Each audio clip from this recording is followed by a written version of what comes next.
because under RA 9262, saklaw nito yung mag-asawa, live-in partner, yung may dating relationship, even ex-partners, no? Basta may relasyon na romantic or intimate in the past.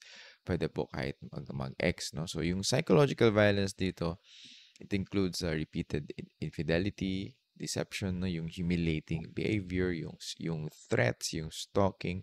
So, cheating by itself ay hindi automatic na krimen, no? Yung nagiging vowsy po siya kapag may pattern of abuse at may real psychological impact na may papakita sa evidence, no? This could be medical or psychological reports, no? Messages, testimonies. Attorney, hindi naman ako nagmura online pero pang-asar lang paulit-ulit para lang mairita yung ex ko. Wala bang kaso yan?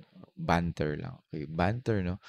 May pwede pa rin kaso, that's unjust vexation under Article 287 of our revised penal code, no? Unjust vexation punishes acts that annoy, irritate, or humiliate a person without legal justification. So, hindi kailangan na grabe yung pananalita, no? Or may clear defamation. Minsan, sapat na malinaw yung sinasadya mo siyang inisin, wala kang legal na dahilan, may real disturbance sa kanyang peace, no?